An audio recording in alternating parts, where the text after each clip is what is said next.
de pie. Pueden sentarse. El juzgado cuarto laboral del circuito de Santa Marta declara instalada la audiencia cuya presentación se ha hecho inicialmente para efectos de verificar la presencia de las partes asistentes. Se le requiere que simplemente indiquen su nombre completo y la calidad de que actúa, como quiera que la demás calidad ya reposa en audio. Parte demandante, parte demandada. Bueno. Gracias. Se procede a proferir la sentencia que en derecho corresponde dentro del radicado número 47-001-31-005-004-2012-00156-00 adelantado por enfermedad laboral calificada mediante dictamen 73-108 del 16 de octubre de 2008, a través del cual se determinó que la patología pleuritis tuberculosa que presentó el señor demandante con una PCL del 20.35% según dictamen 94-609 del 29 de abril de 2009. Se condena a la clínica a pagar 2009. Se condena a la clínica por la suma de 343.901.912 pesos por concepto de lucro cesante y consolidado por la enfermedad profesional. Además, a 45.614.453 pesos por enfermedad profesional ante el porcentaje del 20.35% de la pérdida de capacidad laboral. Se condena a la clínica a pagar a favor del demandante y a su esposa la suma de 56.670.000 por concepto de daño a la vida y relación. Se condena a la demandada a pagar en favor de su grupo familiar por juicio moral en lo correspondiente a daños morales objetivados y subjetivados el valor de 1.000 salario mínimo legal mensual vigente por la enfermedad contraída y determinada como tal mediante dictamen 73-108. Además, se condena a pagarle a él y a su grupo familiar todas las condenas correspondientes a la indemnización e intereses moratorios. Se condena igualmente a pagarle al demandante y a su esposa los perjuicios por daño a la vida y relación en suma de 100 salarios mínimos legales mensuales vigentes. Para fundamentar sus pretensiones afirmó: como hecho referente a la relación laboral, indica el señor que suscribió contrato de trabajo con la clínica La Milagrosa el 6 de julio del 2006 como médico de planta en hospitalización y que durante su vínculo laboral con la demandada tuvo los siguientes contratos de trabajo de término inferior a un año. Del 1 de julio del 2006 al 30 de junio de 2007, del 25 de julio de 2007 al 30 de junio de 2007, teniendo en cuenta que mediante oficio el 28 de mayo de 2007 la clínica La Milagrosa le comunicó al demandante que a partir de la finalización de la jornada del día 30 de junio del 2007 daba por terminado su contrato de trabajo, como consta folio 339 del cuaderno segundo. Afirma que cuando ingresó a laborar a la clínica La Milagrosa se encontraba en perfecto estado de salud, tal como se puede evidenciar en el examen médico ocupacional de admisión, y no obstante, cuando terminó de laborar en dicha entidad, salió de la clínica La Milagrosa con enfermedad profesional, tal como se puede evidenciar en la historia clínica ocupacional de egreso del 18 de julio de 2008. Que para la época en que le calificaron la pérdida de capacidad laboral también se encontraba laborando para la EPS Salucó como médico, pero sobre el particular indica que es necesario aclarar que según los hallazgos médicos, la enfermedad se produjo estando laborando en la clínica La Milagrosa, tal como se acredita en la historia clínica, que por lo tanto al incapacitarse constantemente en virtud de la sintomatología generada por la enfermedad profesional contraída en el ejercicio de sus funciones en la clínica La Milagrosa, dejó de percibir la totalidad del salario a que tenía derecho, prestación económica esta que no le fue reintegrada por la ERL, bajo el argumento de lo que se tenía que reintegrar era el porcentaje equivalente a lo dejado de cancelar con respecto al salario percibido en la clínica La Milagrosa, empresa a la que afirma adquirió la patología de origen profesional, uno que le generó un PCL del 20.35%. Con respecto a la vinculación laboral con la EPS Salucó, señala que en la calificación laboral que anexa al proceso se observa que laboró en esa entidad desde el 31 de octubre de 2007, desempeñando el cargo de médico general con una asignación salarial de 3.256.800 pesos. En cuanto al último salario devengado en la clínica La Milagrosa fue de 1.589.754, como lo demuestra el desprendible de nómina, que en la actualidad, por lo menos por el momento en que fue presentada la demanda, el señor en la clínica La Milagrosa. En cuanto a las funciones ejercidas por el desempleado de la clínica Milagrosa, tenía entre otros la asignación del traslado de pacientes en ambulancia desde la unidad de cuidado crítica o urgencia hasta distintos sitios de remisión, tales como estudio radiológico y niveles de mayor complejidad o traslados interinstitucionales, realizar valoración en los diferentes pisos de la clínica y en algunas ocasiones se desempeñó como médico de UCI neonatal, que en la clínica La Milagrosa se presentó una congestión que llevaba al hacinamiento de múltiples pacientes estancados en posoperatorio que no encontraban habitación donde acomodarse y en ocasión tenían que reprogramar cirugía de un día para otro debido a que no había espacio para ubicar a los pacientes. Señala el demandante que en las dependencias de la institución clínica no existe ni existía dispositivos de flujo laminar de aire, por lo cual indica se veía expuesto a la circulación de aire respirado y que en las dependencias se encuentra con aire acondicionado central, por lo que la circulación de patógenos en los filtros de estos se convierte en factores de riesgo para todo tipo de patología de adquisición respiratoria, entre ellos tuberculosis. Que su ex empleador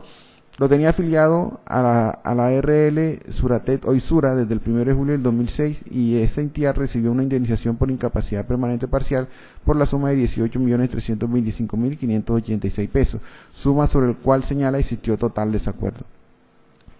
Frente al tema de la enfermedad laboral de la cual fue diagnosticado, el accionante reitera que al momento de ingresar a laborar a la clínica La Milagrosa se encontraba totalmente sano, que en virtud del malestar presentado y exámenes practicados se le diagnosticó desde el mes de diciembre de 2007 TBC pleural, concretamente el 29 de diciembre de 2009 por parte de la Clínica G Norte, donde el resultado fue disminución de transparencia de miotórax derecho, borramiento del ángulo costo diafragmático, reacción pleural, igualmente hay engrosamiento de la cisura horizontal, muy pequeña cámara de neumotórax hacia el vértice pulmonar, el pulmón izquierdo muestra transparencia y el volumen normales, corazón de tamaño normal, correlacionar con la clínica y estudios complementarios. En adelante, de acuerdo a su relato, le fueron practicados una cantidad de exámenes y estudios radiológicos, tal como lo evidencia su historia clínica. Hace referencia a que la clínica La Milagrosa, en contestación al oficio el 17 de octubre de 2008, reconoció que el momento en que el doctor su entidad no contaba con un sistema de vigilancia epidemiológica y que a la fecha de la emisión de la respuesta solo contaba con un sistema de vigilancia epidemiológica en fase de implementación. Que luego de un sinnúmero de actuaciones, tanto la AR Sura como la Dirección Territorial para el Trabajo del Magdalena, en razón de la controversia en el dictamen médico, la demora en la realización del análisis de puesto de trabajo, entre otros aspectos, el ex trabajador fue valorado por la Junta Regional de Calificación de Invalidez del Magdalena y que el 18 de junio del 2009 quedó ejecutariado el dictamen 906 del 94609 del 29 de abril de ese mismo año, quedó ejecutoriado donde se determinó que tenía un PCL de 20.35% de origen profesional. En cuanto alega la culpa patronal, asegura que al momento en que ocurrieron los hechos la empresa no tomó las medidas de seguridad necesarias para evitar la enfermedad profesional contraída por este y reitera los mencionados hechos anteriores, que la clínica La Milagrosa en un oficio señaló que no había presentado casos, que no había tomado con anterioridad las medidas preventivas. Que su empleador violó lo dispuesto en el artículo 2 del decreto 2400 del 79, lo cual obliga al patrono a aplicar y mantener en forma eficiente los sistemas de control necesarios para la protección de los trabajadores en las operaciones y procesos de trabajo, y que esto no se cumplió, por cuanto no existían las medidas para prevenir que los médicos contrajeran patologías como la pleurosia tuberculosa. Aduce que en la clínica no le suministraban los elementos de protección adecuados para la realización de sus funciones y que en las múltiples respuestas a peticiones dadas por el gerente de la clínica de La Milagrosa se evidencia que no prueban la entrega de elementos de protección personal y simplemente afirma que ni lo prueban, toda vez que menos a él no le entregaban los elementos de protección personal. Que el 20 de febrero de 2009 se celebró audiencia de inspección de trabajo y seguridad social en el Magdalena en virtud de la querella administrativa laboral de carácter individual instaurada por el hoy demandante en contra de la AR Sura y la clínica La Milagrosa, diligencia a la que dice asistió la doctora especialista de surgo profesional en la clínica La Milagrosa, en la que puntualiza el doctor que la mencionada galena reafirmó que la institución no contaba con un sistema de vigilancia epidemiológica en el momento de la ocurrencia de los hechos y que en efecto no tenía registro ni constancia de entrega de elementos de protección al doctor. Por todo lo expuesto, considera el demandante que la empresa está obligada a exigir y vigilar que cumplieran el funcionamiento del programa de salud ocupacional, función que incumplió, a la que asegura la obliga a responder por la enfermedad profesional y las secuelas permanentes ocasionadas al trabajador. Procede el despacho a tomar la decisión con base en las siguientes consideraciones. Para tales efectos se tendrá en cuenta lo establecido en el artículo 22, 23 y 24 del Código Sustantivo del Trabajo,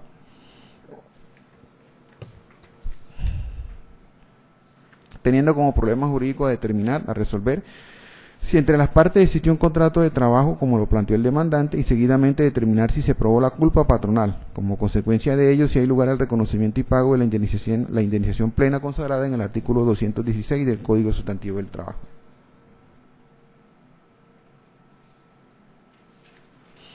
Asimismo, se tendrá en cuenta lo establecido en la Ley 1562 del año 2012, 216 del Código Sustantivo del Trabajo, artículo 60 del mismo estatuto. Frente a los hechos, específicamente lo atinente a la relación laboral, la Clínica La Milagrosa aceptó los hechos B1 y B2, por lo que se debe entender que si efectivamente entre la empresa accionada existió una relación laboral desde el 1 de julio del 2006 al 30 de junio del 2007, relación que tuvo su génesis en un contrato de trabajo a término fijo a un año. En cuanto al salario, vengaba un salario de 1.589.754 pesos. Es por las previas consideraciones que se entenderá que Clínica La Milagrosa S.A. existió una relación laboral desde el 1 de julio del 2006 al 30 de junio de 2007, percibiendo el demandante un salario de 1.589.754 pesos. Procede el despacho a estudiar las pretensiones condenatorias de la parte demandante, no sin estudiar con anterioridad lo pertinente a la excepción de prescripción interpuesta por la parte demandada, recordando que en materia laboral el fenómeno de la prescripción se presenta a los 3 años de la causación del derecho, conforme a las reglas del artículo 488 del Código Sustantivo del Trabajo y 151 del Código Procesal Laboral. De igual manera se presenta interrupción de la misma con la simple reclamación hecha por el trabajador o afiliado por una sola vez, según lo establece el artículo 489 del mismo Estatuto Laboral.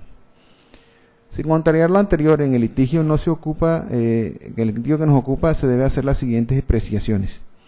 El señor centra sus pretensiones en la enfermedad laboral sufrida por el trabajador y la posible culpa patronal en la que incurrió el empleador, Clínica de La Milagrosa. En este tipo de casos, el conteo de los 3 años debe realizarse bajo las reglas diferentes a las fijadas en otras acreencias laborales como las cesantías y vacaciones, ya que dicho tiempo trienal, la jurisprudencia ha considerado, empieza a correr no desde la data del accidente de trabajo o enfermedad laboral, sino a partir de la fecha en que se establezca, por los mecanismos previstos en la ley, las secuelas que hayan dejado al trabajador. Como respaldo del anterior se encuentra, por ejemplo, la sentencia de la Sala Laboral de la Corte Suprema de Justicia con radicado 15-137. En ella se indica que la prescripción en estos casos comienza a contarse desde el momento de la calificación médica o dictamen de la Junta Regional de Calificación o Nacional de Calificación de Invalidez. Aterrizando al caso concreto, la Junta Regional de Calificación de Hermana Pérdida de Capacidad Laboral del 20.35%, dictamen que fue realizado el 29 de abril de 2009 como consta folio 700 a 702. Si bien el conteo de la prescripción surgiría desde la notificación, no hay ninguna prueba documental que indique en qué fecha se notificó al demandante, por lo que es inevitable que el despacho use como fecha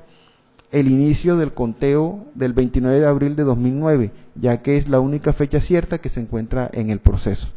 La parte demandante indica que la prescripción debe contarse desde el 14 de mayo de 2011, ya que tal fecha se le notificó a la ARL pertinente del dictamen. Pero lo cierto es que tal fecha no puede ser tenida en cuenta en atención a que la ARL no hace parte dentro del proceso de la referencia. De igual manera, la jurisprudencia antes anotada indica que el término inicia es desde el dictamen respectivo, por lo que en caso de que no sea apelado, este tendrá validez para cada una de las partes desde el momento en que le fue notificado.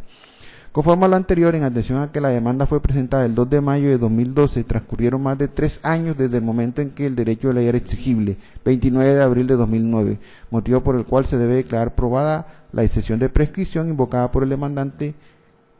Clínica de La Milagrosa, frente a todas las pretensiones de la demanda, debido a que los accionantes acudieron a la jurisdicción ordinaria laboral posterior a los 3 años anteriores a la promulgación del dictamen pericial. Aun cuando se encuentra aprobada la excepción de prescripción, el despacho, para ser más claro en el fallo y darle claridad al asunto,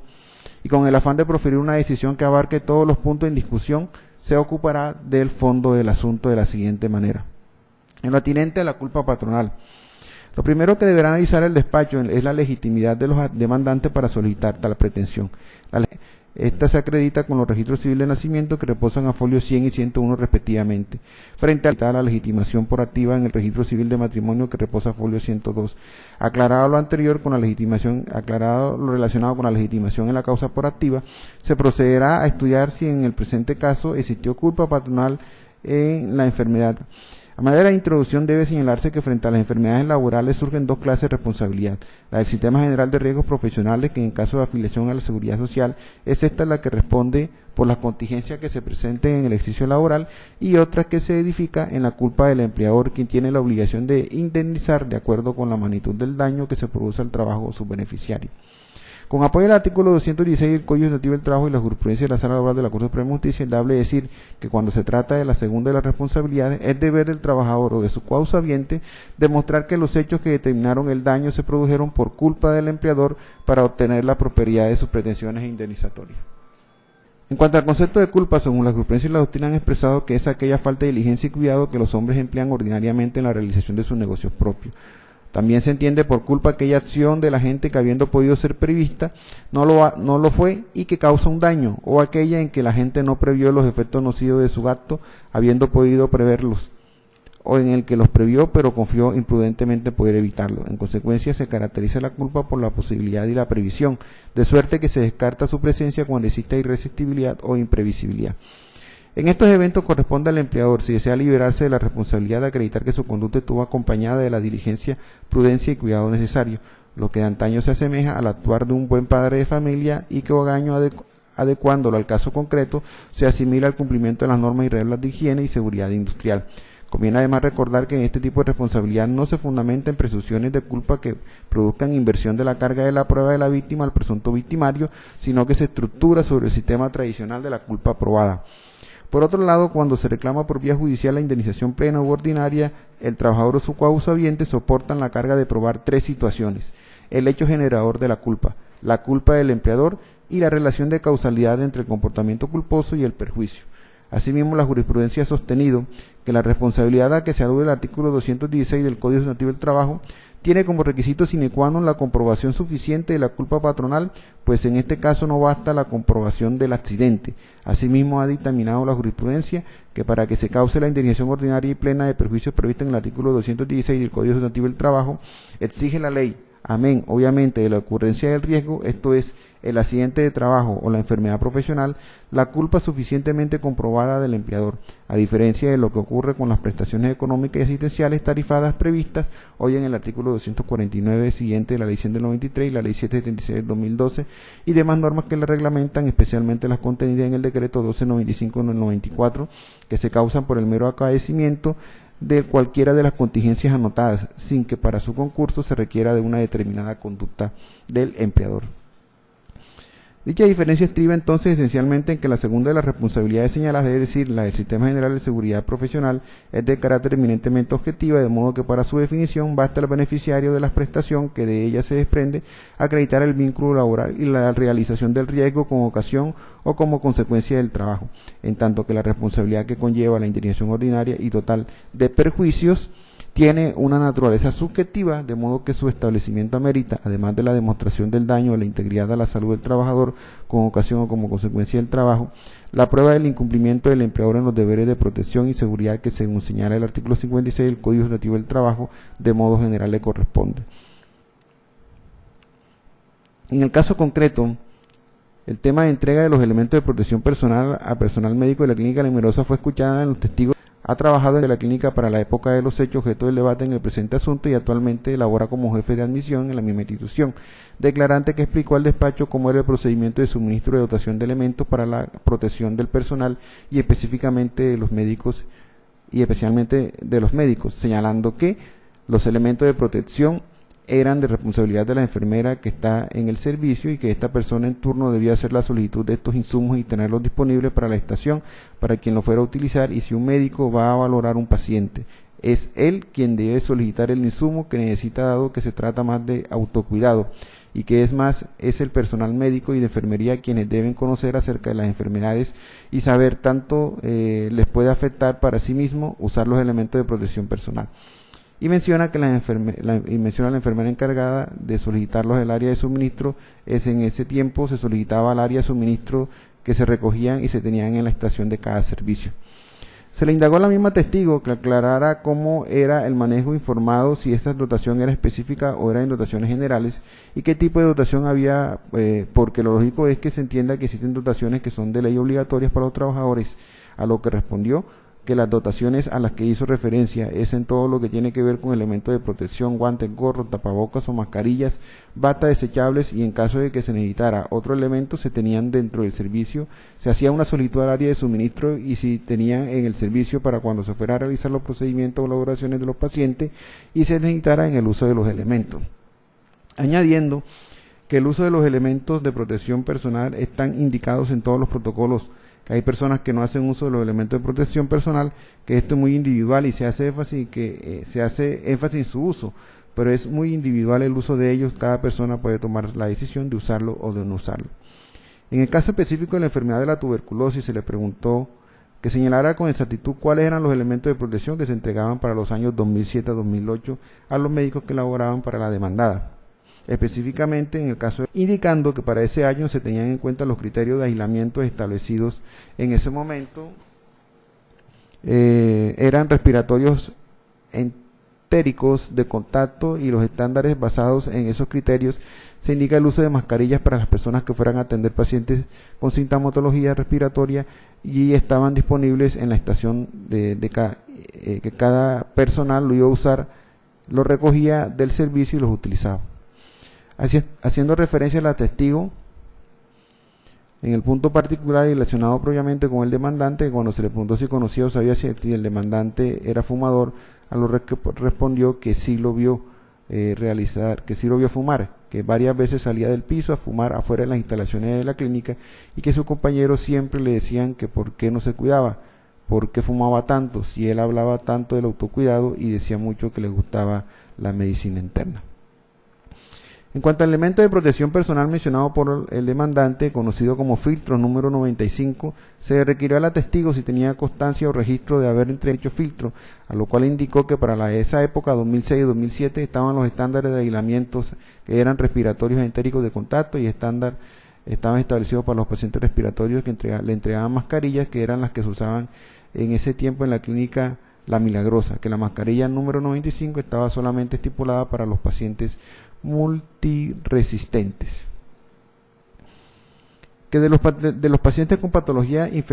infectocontagiosa y con patología de sospecha de tuberculosis o alguna patología similar, se le preguntó si eran aislados en la habitación o de qué manera los ubicaban en el interior de la clínica, lo que respondió que los pacientes ingresaban al servicio de hospitalización, ingresaban de modo determinado diagnóstico dependiendo si el médico indicaba que había que hacer aislamiento. En ese tiempo se hacía aislamiento geográfico y se colocaba en una habitación unipersonal donde estuvieran solos y ahí se les daba su tratamiento. También fue escuchada como testigo la médica manifestando que entre los años 2005 y 2008 más o menos trabajó con la clínica, que era asesora de salud ocupacional y tenía información que en su momento realizaba actividades con el apoyo del comité de infecciones, servían de apoyo también en algunas actividades del comité paritario de salud ocupacional en su época y se le daba soporte en actividades preventivas a la entidad. Explicó que en términos puntuales la patología que nos ocupa es la parte TBC. ¿Cuál fue el efecto del TBC? La causa de exposición del bacilo COS o bacilo TBC manifiesta que se debía tener claro que si la cantidad de exposición fue la que determinó el efecto para poder en un momento dado empezar a hablar de culpa. Entonces, si en este momento se ha manejado un tema, el trabajador estuvo expuesto al riesgo de muchas entidades previamente y conjuntamente estuvo desde su rural, que estuvo trabajando en el hospital de fundación, que estuvo trabajando conjuntamente en la IPS Saludcop, que estuvo trabajando en el programa antituberculosis de la Secretaría de Salud y simultáneamente a Saludcop trabajaba en la clínica La Milagrosa. La testigo también ratificó lo manifestado por la primera testigo en cuanto al tipo de aislamiento que practicaba la clínica La Milagrosa ante la presencia de pacientes infectocontagiosos que presentaban la patología como la TBC, etc. entre el primer periodo de 2011 y 2008. Toda vez que explicó que era necesario primero hacer claridad qué es el aislamiento y dijo que el tema del aislamiento se toma de acuerdo a la patología infecciosa que tiene el paciente. Entonces, si está frente a una enfermedad de transmisión aérea, se habla de precauciones de aislamiento aéreo. Si hay una enfermedad que se transmite por contacto, entonces se habla de precauciones de aislamiento por contacto. Hay unas precauciones estándar que aplican para todos los pacientes y hay unas precauciones entéricas que son para las enfermedades de transmisión gastrointestinal, llámese cólera y eso. En el caso que nos ocupa, en esa época se manejaba desde el Centro de Control de Infecciones de Atlanta CIVIS, precauciones de aislamiento obligatoria. En ese momento el mecanismo de aislamiento con los métodos de barrera que se debían usar eran respiradores o mascarillas convencionales para protección general. Eso era de lo que se hablaba, que posteriormente en el 2010 el CIVIS ya hablaba de un aislamiento aéreo respirador. un aislamiento aéreo por gotas, aclarando que existe una diferencia porque hay enfermedades que se transmiten por vía respiratoria, pero se transmiten a través de partículas muy grandes. Entonces, ante esto se consigue la protección con una mascarilla convencional. Posteriormente, para aislamiento aéreo por gotas se hace protección a partículas más pequeñas de menos de 2000 milímetros. Esto es que no es visible ni para la vista, sino para el microscopio. Entonces, que para estos casos es que se estaba definido el uso del respirador N95. Puntualmente en el año 2006 al 2008 estaba en uso inicial el respirador N95 para casos de pacientes con TBC multiresistente, o sea, pacientes que no respondían al tratamiento inicial. Si bien es cierto, existió un proceso administrativo ante la Dirección Territorial de Trabajo de esta ciudad ante la querella administrativa presentada por el La Milagrosa y la RL Sura, en la cual se realizó una diligencia el 20 de febrero de 2009 en la que, de acuerdo con la apoderada del demandante, la quita y un acta, y en la misma dejó sentado que el tema de la vigilancia epidemiológica no se encontraba como tal documentado, considera el despacho que no es razón suficiente para aprobar la alegada culpa patronal en la adquisición de la enfermedad que le fue calificada como de origen laboral al médico ex trabajador de la clínica La Milagrosa. Por su parte, su interrogatorio mostró su inconformidad frente a su situación, toda vez que aduce que la clínica La Milagrosa reconoció que no tenía un programa específico respecto del sistema de vigilancia epidemiológica y que con respecto a la entrega de insumos o elementos de protección personal manifiesta una cosa es entregar insumos y otra es entregar los insumos correspondientes, que los insumos en la cantidad suficiente y el insumo adecuado. Afirma que entregaban mascarillas de tipo quirúrgico que no tienen nada que ver con el filtro N95 que señala es el filtro que protege el personal, y que las entregadas eran mascarillas que no eran idóneas y aparte de eso no las entregaban en una cantidad idónea o suficiente a lo que requería en su momento. Por su parte, la madre del demandante durante su interrogatorio manifestó que su hijo, antes de laborar en la clínica La Milagrosa, hizo su rural en el municipio de Fundación y posteriormente a ello, luego de unos 6 meses, también hizo el internado en el Centro de Salud de Los Almendros, donde señala que duró entre 1 y 2 años, vinculación que tenía relación directa con la Secretaría de Salud. Situaciones que desde luego dificultan establecer si los agentes biológicos que presentes en la clínica La Milagrosa fueron los que generaron la patología de la tuberculosis pleural diagnosticada al demandante, puesto que la demanda fue centrada exclusivamente en la exposición del riesgo biológico en la clínica La Milagrosa, dejando de lado que hubo exposiciones previas, ya que se admitió en las pruebas testimoniales que el galelo, antes de tener vínculo laboral con la demandada, realizó su periodo rural en el municipio de Fundación y su año internado en un centro de salud de la ciudad de Santa Marta, así como también durante un tiempo, aunque fue corto, conforme a lo expuesto por el demandante, estuvo laborando de manera simultánea en la IPS Salud COC, y de acuerdo a la literatura científica, una persona puede ser portadora del bacilo del COS por mucho tiempo y que en cualquier momento, bien sea por una situación inmune o por un factor predisponente en el caso puntual, además de su condición de fumador, siendo este un factor de riesgo que según la Organización Mundial de la Salud predispone en un más del 20% de contraer TBC, por lo que se observa que son diferentes las variables que intervinieron en el surgimiento de enfermedad que contraje el demandante y que conlleva desvirtuar el nexo causal entre la enfermedad del señor y las actuaciones de su empleador Clínica La Milagrosa S.A. Así las cosas, se concluye que no se lograron acreditar los supuestos legales contemplados en el artículo 216 del Código Administrativo del Trabajo para predicar la culpa patronal en la enfermedad acaecida y fulminar las condenas solicitadas. Las partes pueden retirarse.